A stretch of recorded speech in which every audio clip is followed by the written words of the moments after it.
주님께서 날 위하여 희생하셨습니다.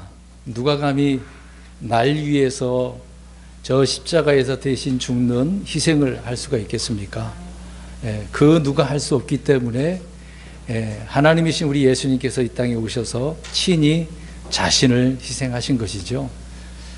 그런 은혜가 얼마나 넘치는지 우리는 우리의 삶을 통하여 경험합니다. 더욱더 풍성히 주님의 은혜 가운데 있는 저와 여러분들이 되었으면 좋겠습니다. 과거의 이야기를 오늘 좀 하려고 합니다. 근데 그 과거 이야기가 우리의 현재의 삶뿐만 아니라 앞으로의 미래의 삶도 좌지우지하는 그런 삶이 될 수 있다라는 의미에서 과거 이야기를 좀 하려고 합니다. 우리나라의 과거에 있었던 일이죠. 제가 이제 직장 생활할 때 성남에서 양재 그쪽으로 이제 운전을 하면서 갈 때였습니다. 갑자기 뜬금없이 라디오에서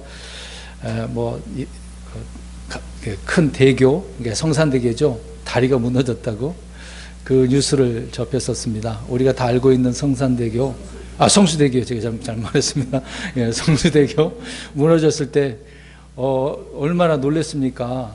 근데 많은 사람이 죽긴 죽었는데, 얼마나 우리나라가 그 대교를 지으면서 허술하게 지었으면 그게 무너지냐 말이죠. 전 세계의 뉴스거리가 되었는데, 우리나라뿐만이겠습니까? 전 세계에 그런 일들이 많이 일어나고 있는 현실이죠. 또 그 전의 일인지 모르겠습니다만은 삼풍백화점도 와르르 무너지는 그런 현실들을 우리가 보았지 않았습니까? 얼마나 부실공사를 했으면 재료도 안 좋은 재료도 썼고요. 그리고 철근도 넉넉히 들어가야 되는데 얼마 빼버리고, 그런 이유가 이제 계속 하청도 주기도 하고 중간에서 이제 받아먹는 사람들이 있으니까 그렇게 빠뜨려서 자기 이득을 취하려고 하는 사람들이 많이 있었기 때문에 그러겠죠. 또 공사비가 정해졌는데 그 공사비를 또 축소시켜버리고, 그런 일들이 많이 발생돼서 무너지는 것들을 많이 보게 되어집니다. 우리가 이제 그런 일들을 볼 때 과거에 있었으니까 어떤 법적인 규제도 있고 또 어떻게 지어야 되는지 그런 룰도 정해놓고 있지 않습니까? 이제 그렇게 해야 무너지지 않고 사람들이 안전하게 거할 수 있는 부분이 되는 거죠. 얼마 전에 중국에서도 그러지 않습니까? 엄청난 높이의 그 빌딩을 지었는데 막 갑자기 흔들려요. 그래서 사람들 놀라서 다 내려오기도 하고, 이제 그런 건물들을 허물어야 되는 거 아니겠습니까? 한번 흔들리는 것은 잡기가 어렵습니다. 다시 헐고 든든하게 세워야 되는 거겠죠. 사람들이 오늘 기술이 많이 발달되다 보니까 목조 건축도 빌딩처럼 크게 짓는 경우도 보게 되어집니다. 근데 그게 과연 튼튼할까? 물론 기술자들은 괜찮다라고 하는 사람들도 있을 수도 있겠습니다만은 이게 다 검증을 해야 될 필요성이 있는 것이죠. 제가 왜 이런 이야기를 하냐면, 건물들도 이렇게 부실공사를 하면 무너지기 쉬운 것인데 우리의 신앙도 마찬가지입니다. 신앙 성경에도 보면 세워야 된다, 빌드라고 하는 단어잖아요. 빌딩처럼 세우는 건데 신앙이 제대로 세워지지 못하면 쉽게 무너질 수 있다라고 하는 부분입니다. 그래서 우리는 말씀으로 어떻게 나 자신을 세워야 되는지 바울이 이런 면에 있어서 강조를 하고 있었던 것이죠. 우리의 신앙 상태가 그렇게 튼튼하게 건전하게 세워져야 된다는 것입니다. 그래야만이 사탄 마귀가 또 어떤 환경에서 우리를 공격할지 모르기 때문에 흔들리지도 않고 든든하게 세워지는 그런 믿음이 될 수 있다는 것이죠. 성경에 그런 예가 너무도 많습니다. 마태복음 13장에 보게 되어지면 빌라도가 이제 희생물에다가 어떤 사람들의 갈릴리 사람들의 피를 섞어서 거기다 뿌렸단 말이죠. 그러니까 죽여버린 거지 않습니까? 그 사람들이 이걸 놓고 막 갈릴리 사람들 죽은 것을 꼭 이 사람들이 얼마나 큰 죄를 졌길래 저 빌라도가 이런 일까지 했는가, 사람들을 이제 죽은 사람들 비방했을 거란 말이죠. 사람들은 그거를 볼 거란 말입니다. 그러나 예수님은 그 얘기를 하지 않았습니다. 야, 이 고난받는 게 이 사람들이 그걸로 끝나는 것이냐? 그들이 잘못해서 고난받는 거냐? 이들이 큰 죄를 졌기 때문에, 죄인이기 때문에 이런 일을 당했느냐? 그런 문제가 아니라 이것을 보고서 어떻게 하라고 그러죠? 회개하지 않으면 너희도 이렇게 멸망한다라고 주님께서 말씀해 주셨던 것입니다. 그래서 예전에 이런 말씀을 여러 번 드렸었는데, 이런 문제를 보게 될 때 갑자기 주변에 이런 일이 일어났단 말이죠. 이런 것들을 보면 주님께서 나 자신을 살펴보라. 내가 회개해야 될 것이 뭐가 있는가. 그런 것을 돌아보라는 이야기와 말씀을 하고 있었던 것이죠. 또 그 내용에 보면 또 하나가 실로암 망대가 무너져 가지고요, 거기서 깔려 죽은 자가 18명이 있었다고 이야기합니다. 마찬가지로 사람들이 이들이 뭔가 잘못했으니까 그런 일을 당했겠지 그럴 거예요. 우리가 이것만 봐도 세상에 주변에 그런 일이 일어나면 에이, 분명히 저 사람 문제가 있었을 거야. 자, 코로나 걸린 사람들도 코로나19로 이렇게 뭔가 저들이 죄가 있어갖고 저렇게 죽었겠지, 그렇게 우리는 생각할 거란 말입니다. 물론 그런 문제가 있을 수도 있겠죠. 없을 수도 있고. 그러나 우리가 그런 어려움을 당한 사람들을 볼 때 예수께서 말하는 있는 것처럼 너희도 회개하지 않으면 저렇게 될 수 있다.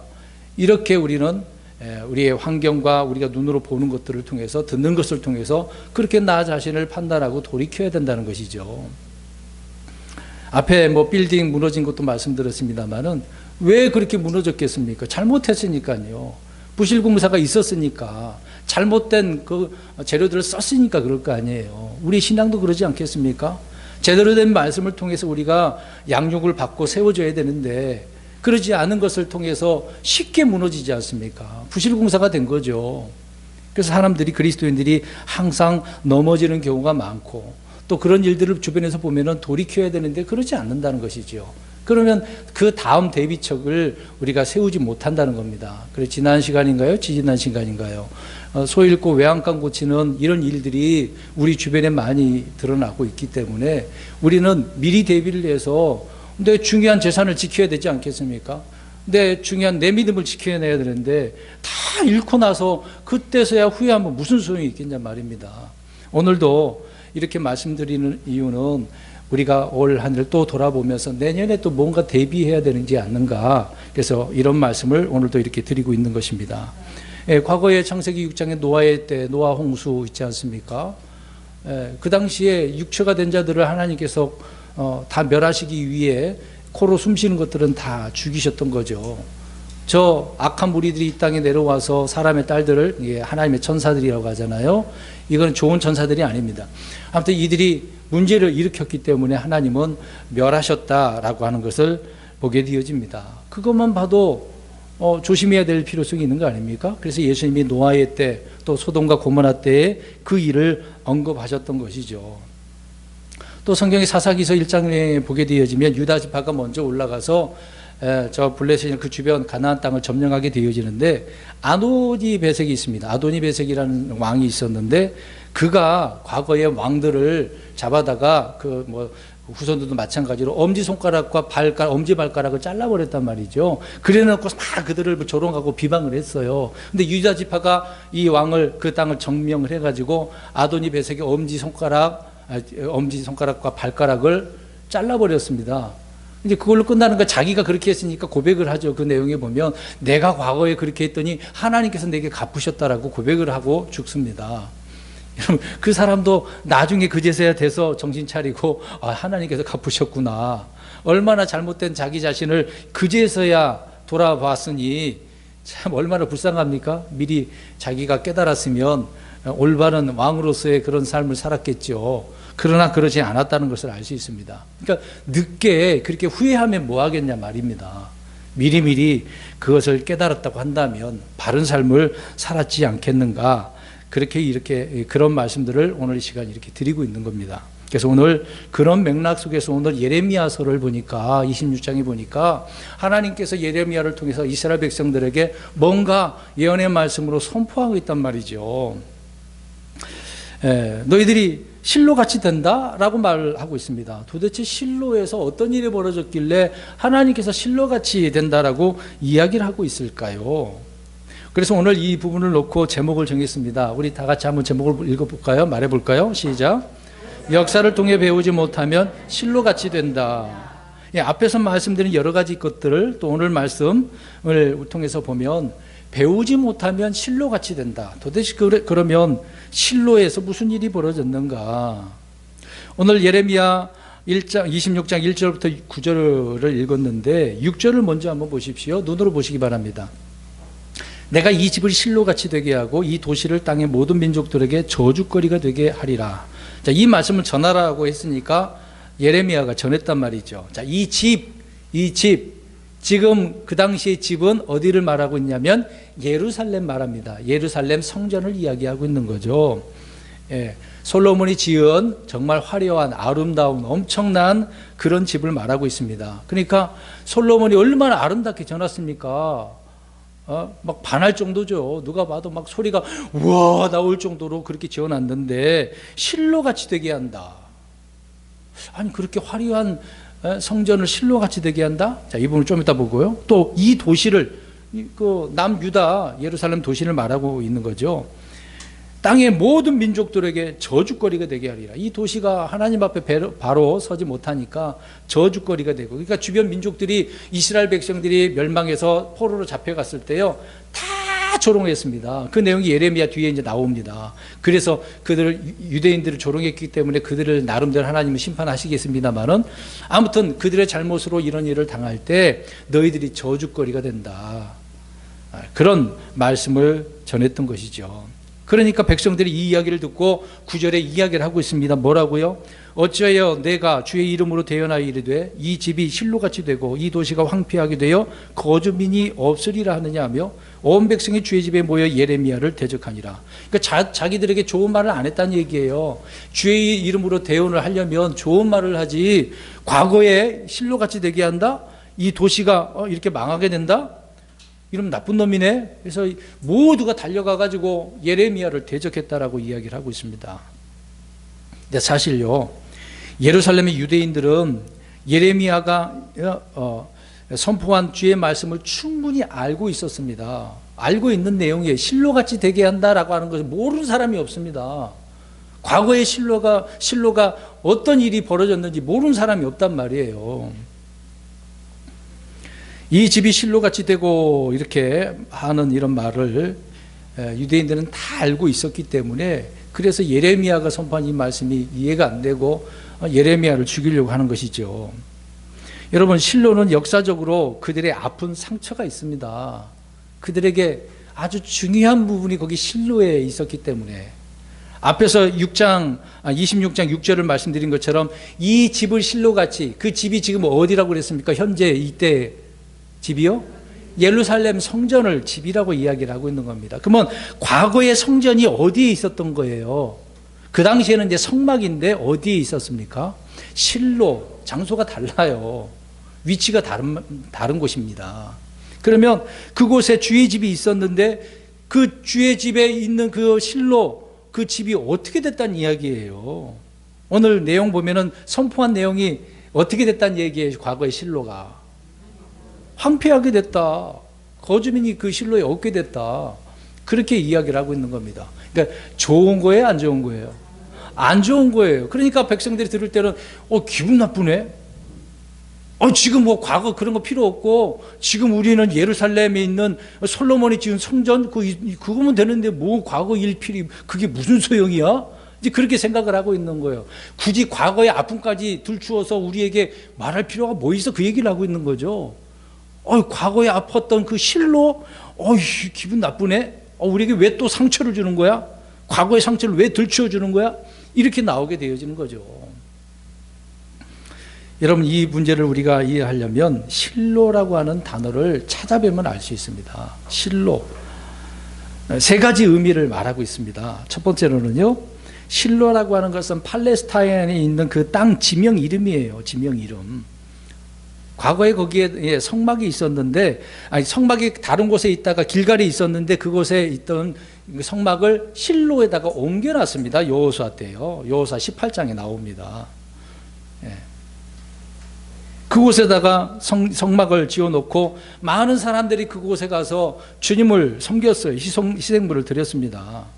근데요, 이 실로는요, 팔레스타인 땅에 있긴 있었습니다만은 이스라엘 사람들이 그곳을 물론 점령을 했습니다만 그 이 도시를 세워서 그곳에다가 성막을 둔 거예요. 그곳을 그래서 이름을 샬롬, 그런 것처럼 실로라고 전했습니다. 그러니까 지명 이름이면서 그 뜻이 무슨 뜻이라고요? 금방 얘기한 것처럼 샬롬, 평강, 평안함, 번성하다, 행복하다, 그런 의미로 실로를 전했어요. 뭐가 그곳에 있으니까? 성막이 있으니까, 주의 집이 그곳에 있으니까 이곳은 주님이 우리와 함께 하시는 정말 귀한 곳이야 라고 했던 것이죠. 그래서 이름을 실로라고 했어요. 샬롬에서 파생된 실로, 그런 의미예요. 아주 좋은 장소 이름도 좋잖아요. 예? 그들이 세운 도시에다가 그곳에 지명을 이름을 지어놓고 그곳에 평안이 임하고 주님이 함께 하시는 곳이라고 하는데 얼마나 좋겠어요. 그런 의미란 말이죠.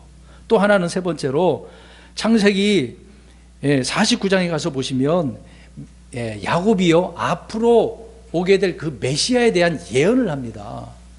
그것이 바로 무슨 의미냐면 메시아 그리스도의 따로 별칭 이름이에요. 그러니까 우리 예수님의 별칭의 이름이 뭐라고요 오늘? 아니 실로라고요. 실로라고요. 솔로몬도 하나님이 지어주신 이름이잖아요. 평강이라는 뜻이 아닙니까? 우리 예수님도 평강이 하나님이라고 이사야서에 말씀하고 있는데요. 평강이죠. 자, 이런 의미를 담고 있습니다. 아주 좋은 곳, 좋은 이름이잖아요. 또 그곳에 또 예언까지 해놨으니까. 근데 오늘 예레미야는 저주를 하는 것처럼 말씀을 선포하고 있단 말이죠. 그들의 잘못에 대한 심판을 이야기하고 있는 것인데 듣는 입장에 있어서는 저주한다고 생각을 하는 거예요. 그러면 그런 이야기를 들었을 때 오늘 처음에 이야기했던 것처럼 들었어요. 과거에 그런 이야기를 하면 오늘 우리가 잘못하고 있구나라고 할 때 어떻게 해야 됩니까? 회개하고 주님 앞에 돌아와야죠. 바르게 고쳐서 돌아와야죠. 근데 백성들은 어떻게 해요? 그렇게 하지 않고 예레미야를 어떻게 하려고? 되져가고 있어요. 죽이려고. 그러면 이런 의미를 우리가 오늘 살펴보려고 합니다. 왜 실로같이 되게 했다고 할까? 먼저 이제 더 설명을 좀 드리려고 합니다. 이 세 가지에 대한 부분을 말씀을 드리면서 한 번 더 말씀드릴게요. 자, 창세기 49장 10절 가서 보십시오. 아주 중요한 겁니다. 그 실로라고 하는 의미를 오늘 우리가 이해를 해야 돼요. 그래야 오늘 왜 실로같이 되었는가? 그 말을 알 수가 있어요. 자, 49장 10절 읽겠습니다. 창세기 49장 10절 시작. 실로가 오실 때까지 홀이 유다를 떠나지 아니하며 법을 주는 자가 그의 발 사이에서 떠나지 아니하리니 그에게 백성이 모이리라. 아멘. 야곱이 대언한 내용입니다. 야곱도 대언자잖아요. 야곱의 예언으로 실로가 메시아 그리스도이심을 지금 말씀해 주고 있는 겁니다. 유다 지파에서 누가 난다는 이야기입니까? 메시아 그리스도가 나신다. 그런 예언의 말씀입니다. 예수님은 유다 지파의 사자라고 계시록 5장 5절에서도 말씀하고 있는 거죠. 또 한 구절 보겠습니다. 이 예언의 말씀을 확증해 주는 구절이 있습니다. 히브리서 7장 14절 보겠습니다. 그러니까 이 장소는 굉장히 중요한 장소인데 왜 황폐하게 됐겠어요? 오늘 이 중요한 장소라는 것을 생각해 보시기 바랍니다. 히브리서 7장 14절 7장 14절 시작. 우리 주께서 유다에게서 나신 것이 분명하도다. 이 지파에 대하여는 모세가 제사장직 분에 관해 아무것도 말하지 아니하였고. 자, 주께서 어디에서 유다에게서 나신 것이 분명하도다. 그러니까 야곱이 유다 그 지파에서 나신다고 하는 것을 예언하고 있는 거잖아요. 예? 사자가 유다 지파에서 난다라는 걸 확증해주고 있는 그 구절이 있는 것입니다. 그러니까 그 예언의 말 실로 그곳에서 또 유다 지파 이런 말씀을 하고 있으니 귀한 장소 아니겠습니까? 그런 의미를 말하고 있는 거죠. 두 번째로 아까 이제 지명이 이름이라고 했는데 지명 이름인 동시에 주의 집 성막이 있던 곳이라는 것입니다. 실로라고 하는 것은 주님의 성막, 중요한 거죠. 앞에서 말씀드린 것처럼 여호수아가 가나안 땅을 정복한 후에 사사 시대까지 계속해서 그곳에 뭐가 있었어요? 실로에 성막, 주의 집이 있었습니다. 오랫동안 있었어요. 근데 왜 또 성경에 그렇게 이야기를 했겠어요? 사사 재판관계 그 시대까지 그렇게 언급을 할까? 그럼 그 이후에 어떻게 됐다는 이야기예요? 주의 집이 없어졌다는 얘기에 그곳에서 떠나버렸다는 이야기잖아요. 그곳에 있어야죠. 근데 없어졌어요. 자, 사사기서 가보겠습니다. 사사기서 18장 31절 몇 구절 더 찾아볼 겁니다. 사사기서 18장 31절. 우리는 이 부분을 우습게 생각하고 넘어가서는 안 됩니다. 내년을 대비하고 또 준비하기 위해서 더 풍성한 삶을 살기 위해서 이런 말씀들을 우리는 이해를 해야 됩니다. 사사기 18장 31절 시작. 하나님의 집이 실로에 있던 모든 기간에 그들이 자기들을 위하여 미가가 만든 그 생긴 형상을 세웠더라. 아멘. 자, 재판관기 사사기서 그 뒷부분으로 가면 갈수록 문제가 생겼습니다. 실로에 분명히 주의 집이 있긴 있는데 그럼에도 불구하고 모든 그 기간에 사람들이 어떻게 살았어요? 자기들을 위해서 우상을 만든 거예요. 심지어 이제 미가가 만든 색인 형상. 참 주의 집이 있는데도 불구하고 사람들이 어떻게 살았어요? 우상을 섬겼어요. 이상하지 않나요, 여러분? 가나안 땅에 들어가면 다 잘 될 줄 알았어요. 그들에게 있어서는 가나안 복지잖아요. 예? 하나님이 함께하고 말씀대로 율법대로 살기만 하면은 기근이 있어요, 없어요? 없어요. 전쟁이 있어요, 없어요? 없어요. 역경이 있을까요? 없어요. 근데 그렇게 살지 않으면 이미 모세를 통해서 출애굽 과정에 말씀하셨잖아요. 저 이집트에 있었던 재앙들을 다 어떻게 한다고 그랬어요? 너희들에게 퍼붓겠다고. 근데 백성들은 가나안 땅에서 어떻게 살아요? 주님께서 그렇게 예언한 말씀처럼 주님을 섬기지 않고 우상을 섬기네요. 그러니까 그 이후부터 이제 그들에게 물론 사사 그 시대 때 계속해서 주변 나라가 쳐들어왔죠. 전쟁뿐만이 아니에요. 기근이든 역병이든 엄청난 고난을 받고 사는 사람들이 유대인들입니다. 이스라엘 백성들이었죠. 지금도 그런 마찬가지입니다. 또 한 구절 볼까요? 사사기 21장 19절. 지금 실로가 어디에 있다고요? 아니, 주의 집이 어디에 있다고요? 실로에. 21장 19절. 사사기 21장 19절 보시기 바랍니다. 사사기 21장 19절 시작. 그때 그들이 이르되 보라 베델 북쪽편 르보나 남쪽 베델에서 세겜으로 올라가는 큰 길의 동쪽편에 있는 한 장소에서 실로에서 해마다 주의 명절이 있도다 하고, 나중에 이제 베냐민 지파 문제가 있어서 그 여인들을 구해주는 그런 내용들을 설명하고 있는 내용 가운데 이 내용을 설명하고 있습니다. 그러니까 실로가 아니 주의 집이 어디 있었다라는 것을 말해주고 있는 거죠. 실로. 그러니까 실로라고 하는 그 장소를 지금 설명하고 있는 거죠. 그 다음에 사무엘상 3장 21절 보십시오. 하나님께서는요 계시의 말씀도 주셨어요. 어디에서요? 실로에서. 주의 집이 어디 있었으니까? 실로에 있었으니까. 자, 사무엘 때까지가 사사 시대죠. 마지막 끝나는 거죠. 사무엘상 3장 21절 3장 21절 시작. 주께서 다시 실로에서 나타나셨으니 주께서 실로에서 주의 말씀으로 사무엘에게 자신을 계시하셨더라. 자, 보세요. 어린 사무엘에게 지금 말씀을 자신을 계시하고 계시네요. 왜? 거기 제사장으로 있는 엘리가 어떻게 살고 있으니까. 엉망으로. 자녀들도 제대로 케어하지 못하니까 뭐 망나니 짓을 했잖아요. 벨리알의 아들들이라고 성경을 언급을 하고 있습니다. 하나님께 희생물을 드리려 가져오고 있는 것들을 다 어떻게 했어요? 갈치 낚싯대 같은 것들로 갈고리로 그냥 채가는 거죠. 가져갔습니다. 여인들을 또 겁탈하고요. 얼마나 못된 짓을 했는데요. 제사장이면 그런 희생물 들어오는 사람 제사를 잘 집례를 해줘야 될 거 아니겠습니까? 그런 일을 안 하고 자기가 다 먹어버린 거죠, 뭐. 그러니까 말을 안 들어. 그래서 엘리 제사장 그 가문을 주님께서 멸하시는 거 아닙니까? 나중에 더 이상 제사장이 일을 못하게 솔로몬 때 만들었던 거죠. 그곳에서 사무엘에게 자신을 계시하시고 이제 사무엘을 통해서 이스라엘 백성들을 다스리게 하시잖아요. 그러니까 실로가 그곳에 주의 집이 있으니 중요한 장소예요? 중요하지 않은 장소예요? 중요한 장소예요. 뭐가 있으니까? 주의 집이 있으니까 중요한 겁니다.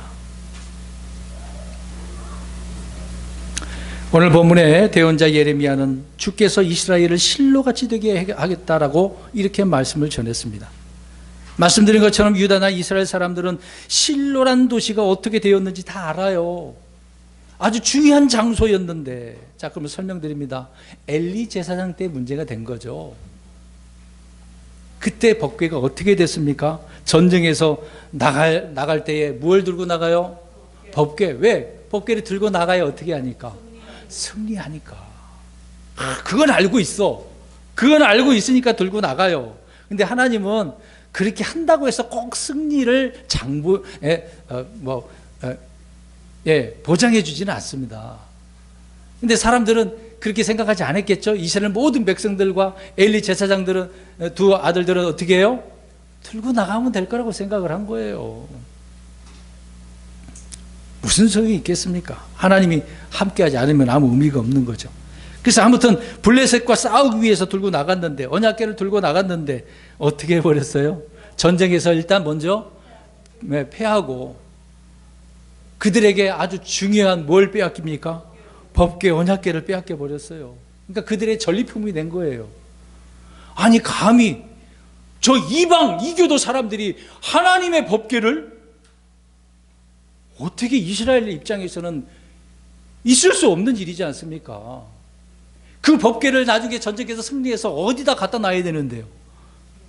주의 집 실로에 있는 곳에다가 갖다 놔야 되는데, 이제 그러면 중요한 이 언약궤, 법궤를 빼앗겨 버렸으니 어떻게 되는 일입니까? 다시 얘기합니다. 실로는 지금 어떤 장소예요? 주의 집이 아주 중요한 장소예요. 평강이 있는 그런 도시예요. 마을이란 말입니다. 그런데 주의 집이 없네? 법궤가 없네? 그럼 그것이 있어야만이 사람들이 뭘 할 수 있습니까? 이스라엘 백성들이 제사, 희생물을 드릴 수 있어요. 없으면 못 드린단 말이에요. 주님을 섬길 수가 없게 됐단 말입니다. 이것이 없어졌는데 어떻게 합니까? 그러니까 오늘 한 단어로 뭐라고 그래요? 그 장소가 어떻게 됐다? 황폐하게 되었다. 그래서 그날부터 실로에 있던 주의 집은 황폐하게 되었습니다. 그러니까 이스라엘에게 있어서는 역사적으로 그들에게 아픔이 있어요. 상처예요. 우리에게는 어떻게 보면 아킬레스건이잖아요. 이거 건드리면 막 마음이 아픈 뿐더러 건드렸으니까 화가 나는 거예요. 자존심이 상하는 거죠. 한 번도 전쟁에서 모세가 이제 나올 때부터 진 적이 없는데 이런 문제가 생기지 않았습니까?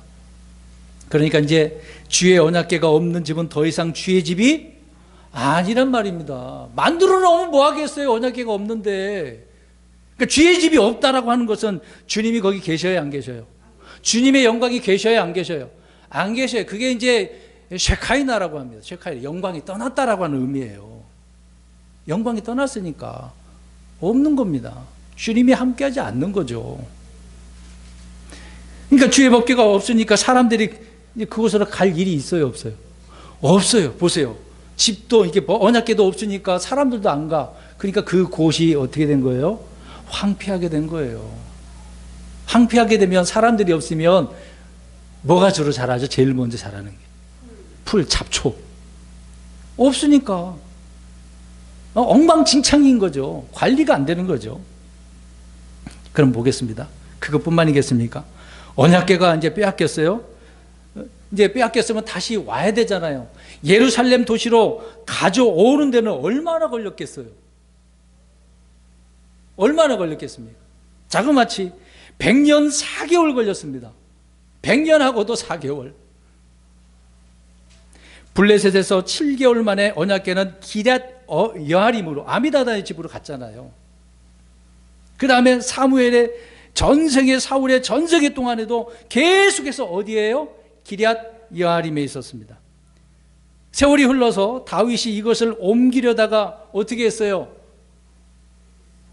수레에다 실었으니까 우사가 떨어지네? 뭣도 몰랐다는 거죠.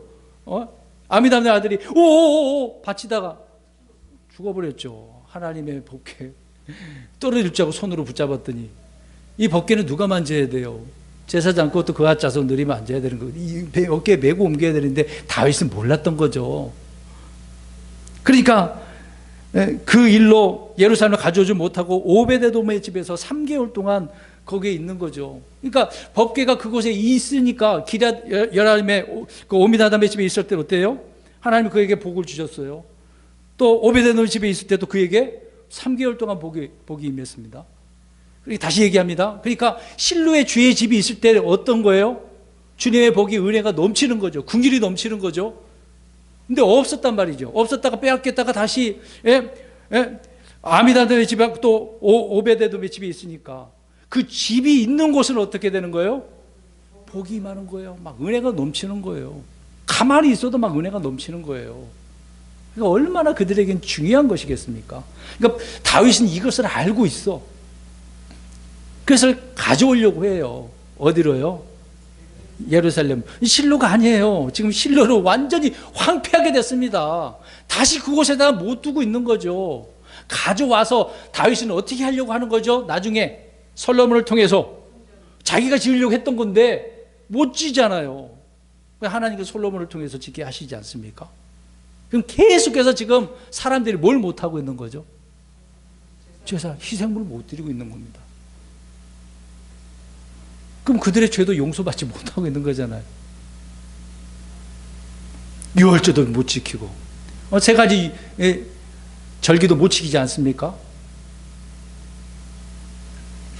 오순절, 유월절, 장막절 못 지키는 그런 환경에서 오랫동안 살고 있는 거예요. 그것이 100년하고도 4개월이라고요. 그 기간이. 자, 이런 의미로 우리가 이해를 하고 오늘 본문으로 다시 가서 봅니다. 자, 눈으로 봅니다. 자, 6절 읽겠습니다.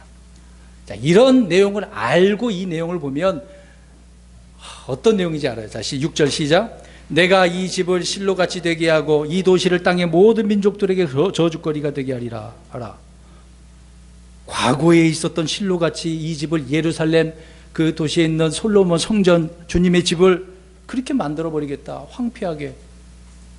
그 다음에 9절 시작. 어찌해야 내가 주의 이름을 대하여 이르되 이 집이 실로같이 되게 하고 이 도시가 황폐하게 되어 거짐이 없으리라 하느냐 하며 온 백성이 주의 집에 모여 예레미야를 대적하니라. 이해되시죠? 그러면 남유다가 예레미야가 활동하고 있을 때 어떻게 살았다는 것을 알 수 있습니까? 과거에 저 실로에 있던 그 주변 사람들 또 이스라엘 사람들이 어떻게 살았다는 걸 알 수가 있죠. 우상 숭배하고 대언자가 말씀을 전해도 무시해버리고 오히려 대언자를 죽이는 일까지 하지 않았습니까? 그러니까 하나님께서 이렇게 해버리겠다. 그럼 들었어요. 오늘 아까 처음에 얘기했던 거죠. 들었어요. 망대, 실로암 망대 생각해 보세요. 어떻게 해야 돼요? 주님 말씀한 것처럼 회개하고 돌아와야죠. 와, 우리가 잘못했으니까 과거에 그렇게 또 이런 상처를 받으면 안 되지. 그런 일이 있으면 안 되지. 그 모두가 한 마음 한 뜻이 모두가 회개하면서 돌아와야 되잖아요. 아무도 없네요. 왕을 통해서 많은 통치자들, 장군들 오히려 어떻게 합니까? 하나님 말씀을 전한 대언자를 죽이려고 하는 거죠. 괴롭히는 겁니다. 이스라엘이 블레셋의 침공으로 실로에서 언약궤를 잃고 주의 집이 황폐하게 되었듯이 이번에는 바벨론이 침공으로 예루살렘에서 주의 집이 다 불타게 되어진다는 거죠. 없어져 버린다는 얘기입니다. 성전의 보물은 어떻게 됐습니까? 어디로 옮겨졌습니까? 바벨론으로. 왜? 이것도 이 사건도 알아야 돼요. 히스기야가 어떻게 했어요? 병에서 고침받고 나서 저 바벨론에서 사신들이 도착을 했어. 어떻게 했습니까? 다 보여줘 버렸어. 중요한 것까지. 별것도 아닌 것처럼 보이잖아요. 하나님이 우리와 함께 해줘 이렇게 됐다. 사실 이제 자기를 자랑하는 부분이 있었죠. 그러니까 하나님은 그걸 보시고 별것도 아닌 것을 가지고 대언을 하시지 않습니까? 너가 다 보여줬어? 그래, 나중에 다 잡혀갔을 때 여기 있는 거 다 가져갈 거다. 실제 그렇게 하지 않았습니까? 성전에 있는 것은 다 가져가고 다 불타서 없어져 버렸던 거죠. 도시가 함락됐지 않습니까? 3번에 걸쳐서. 주의 집에 있던 주의 영은 그래서 성전을 떠나버렸던 거죠.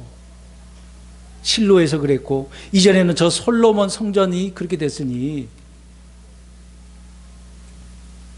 얼마나 그들에게 있어서는 아픔입니까? 근데 지금 알아요, 몰라요? 모른다는 겁니다. 모른다는 겁니다. 있을 때 잘해야죠. 그런 노래도 있지 않습니까? 따라서 합시다. 있을 때 잘하자. 예. 주의 집이 있을 때 잘하는 것처럼 우리는 지금 주님이 우리와 함께 했을 때, 말씀 가운데 내가 있을 때, 또 성경이 내게 지금 있을 때, 지금 잘해야 되지 않습니까? 이걸 놓는 순간 어떻게 돼버린다는 걸 무엇같이? 실로같이. 지금 그 얘기를 말씀드리고 있는 겁니다. 내년에 그렇게 될 수 있어요. 주님께서 실로의 장막을 버리셨듯이 예루살렘의 성전도 버리시겠다라고 하는 내용의 말씀을 예레미야 대언자를 통해서 주시고 있는 겁니다. 다 성경 또 보겠습니다. 그 내용을 확증합니다. 시편 78편 60절, 시편 78편 60절을 보겠습니다. 78편입니다. 78편 60절 시작. 실로의 성막 곧 친히 사람들 가운데 두신 장막을 버리시고, 성막 장막 같은 거죠. 장막을 버리셨어요. 실로의 성막이잖아요. 과거에 그렇게 버리셨다고 이야기를 하고 있습니다. 하나님이 계신 곳도 하나님은 철저히 버리시네요. 왜? 이스라엘 백성들이 주님의 성막을, 언약궤를, 율법을 어떻게 여겼기 때문에? 우습게 여겨서 소중히 여긴 게 아니에요. 지금 내 옆에 주의 집이 있는데 쳐다도 안 보고 우상을 섬기고 있으니 하나님께서 보실 때 좋게 보이겠습니까? 그러면 여기서 보십시오. 여기 지금 하나님께서 저와 여러분들을 보시고 계시는데 어떻게 보실까요? 사랑의 눈빛으로 이렇게 보시겠습니까? 아니면 화가 나셔갖고 이놈 시기가 어떻게든 버릇을 고쳐내야 될 것 같은데 이렇게 보시겠습니까? 어떻게 보고 계실 것 같아요? 제 옆 사람 한번 쳐다보시고. 네? 이스라엘 백성을 통해서 배우자는 겁니다. 자, 또 한 구절 보겠습니다. 예레미야 7장 12절. 그래서 어떻게 하셨는지 좀 봐. 좀 배워. 오늘 제목처럼 역사를 통해 배우지 않으면 뭐같이 된다? 실로같이 된다. 예레미야 7장 12절 시작. 오직 너희는 실로에 있던 내 처소 곧 내가 처음에 내 이름을 둔 곳으로 이제 가서 내 백성 이스라엘의 사악함으로 인하여 내가 그곳에 어떻게 행하였는지 보라. 아멘. 자, 하나님께서 그렇게 황폐한 이유가 뭐였습니까? 백성들이 사악했어. 주님 말씀도 없어. 그냥 내가 살고 싶은 데는 막 사는 거야. 악하니까 그래. 악해서 겸손하지도 않고 그냥 고집불통이죠. 고집과 아집이 있는 거죠. 뭐 누가 뭐라고 그래도 안 들어. 막 소리 지르면서 귀를 막고서 막 안 들어 그러잖아요. 듣기 싫으면. 사악해서 그래요. 그래서 처음에 내 이름으로 보세요. 주님의 이름을 어디요? 처음에 실로에다가 그것에 두셨다고 또 말씀하고 있잖아요. 실로에다가. 그러니까 실로는 정말 복된 장소란 말이에요. 그런 장소를 지금 그냥 발로 찬 거예요. 이스라엘 백성들의 입장에서. 그러니 하나님께서 황폐하게 하셨다. 그렇게 한 걸 봐라. 예레미야 대언자가 미리 또 설명을 하지 않았습니까? 이번에 이렇게 예루살렘에 있는 주의 집을 이렇게 버리겠다고 말씀합니다. 그래서 성도 여러분, 역사는 반복되는 거예요. 반복됩니다. 역사 모르면 안 돼요. 사실 저도요, 역사에 대한 것은 관심도 없습니다. 물론 중학교, 고등학교 때 배우는 뭐 세계사도 배우고 국사도 우리나라 것도 배우고 그랬잖아요. 근데요, 세상의 모든 역사는요, 이스라엘 중심으로 되어져 있습니다. 성경을 보면은요, 그 당시에 주변 세계가 어떻게 움직이는지 다 알 수가 있는 거거든요. 하나님께서 다 모든 역사를 이스라엘 집중해서 만들고 있는 계획이 그렇게 되어져 있으니까. 그런 가운데 우리 한국도 한국 나름대로 역사가 있겠죠. 뭐 별것도 아닌 역사라고 볼 수도 있겠습니다만은 성경을 통해서 보면요. 그 중에 우리가 이 대한민국에 살고 있습니다. 그 역사를 모른다고 생각해 보세요. 제가 과거에 관심도 없어가지고 그렇게 뭐 생각도 안 했습니다. 그런데 신학교 가서 보니까요. 그때 장로교 때죠. 가서 보니까 별의별 뭐 커리큘럼 다 교과 과목이잖아요. 교육 과정에 그 과목들을 해놨는데요. 와, 이런 것도 배워야 되나? 일반 대학교처럼 교양 과목이 있듯이 신학교의 신학생들에게도 그런 과목들을 가르치는 가운데 그 중에 역사란 무엇인가? 역사 신학을 이제 배우는 거거든요. 이 역사에 대해서 그때 처음 알았습니다. 역사가 왜 정말 중요하다는 사실을 그때 알았어요. 그래서 그때부터 신학교에서 가르쳐주는 세계사, 종교사, 교회사 공부할 수밖에 없거든요. 왜? 목사가 되려면 이런 역사를 알아야 되기 때문에요. 모르고서 성경을 무슨 설명을 합니까? 오늘 이스라엘에 대한 이런 역사도 실로에 대한 역사도 모르고 무슨 그 말씀을 이해할 수가 있겠어요. 뭐라고 설명을 하겠습니까? 이런 역사를 알아야 역사가 반복되기 때문에 실수를 하지 않고 만약 실수했으면 빨리 돌아와서 바른 길을 갈 수가 있기 때문에 그렇습니다. 그래서 지금도 우리 성도님들 역사 공부하면 좋아요. 지금의 현재보다도 앞으로 또 미래의 일들은 뭐 성경을 통해서 다 알 수 있는데 과거의 일도 알아야 됩니다. 모르면 안 돼요. 그래서 오늘 과거에 있는 성경에 있는 역사 이런 사건들을 오늘 우리 성도님들에게 말씀드린 이유가 있는 거지 않습니까? 역사는 반복되기 때문에 그래요. 이스라엘 백성들은 역사를 통해 배우는 것이 없었습니다. 지금 현재 많은 사람들도 그래요. 뭐 역사 들어서는 알지만 배우지는 않아요. 그냥 지식만 있는 거예요. 이스라엘 백성들의 조상들도 그러지 않습니까? 과거에 실로에서 언약궤를 들고 전쟁에 나가면 승리할 줄로 알았습니다만 어떻게 됐어요? 패했어요. 그럼 지금의 이스라엘 백성들, 지금 예레미야 때 생각해 보세요. 지금 그들은 예루살렘에 있는 뭘 믿고 있는 거예요? 과거처럼 법궤, 성전만 믿고 있는 거예요. 그러면 그들은 우리는 절대 안 망해, 지금 그렇게 얘기한 거예요. 과거는 과거고 지금 우리는 뭐 솔로몬 성전 여기 있는데 뭐 절대 안 망해, 이렇게 했단 말입니다. 멸망당하지 않을 것이라고 했어요. 패배하지 않을 것이라고 그렇게 생각하고 그렇게 믿었습니다. 그러나 하나님께서는 예루살렘이 바벨론에 의해서 멸망당하고 완전히 불타고 황폐하게 될 것이다. 실제 그렇게 됐습니까? 안 됐습니까? 됐어요. 그들은 법궤나 성전을 믿었어요. 근데 하나님을 신뢰해야 되는 거 아닙니까? 그러니까 과거의 실로에서도 엘리 제사장의 두 아들뿐만 아니라 많은 백성들이 누구를 신뢰했어야 돼요? 하나님을. 근데 그들은 무엇을 신뢰한 겁니까? 법궤, 언약궤를 신뢰했던 거죠. 물론 우상 섬기기도 하고.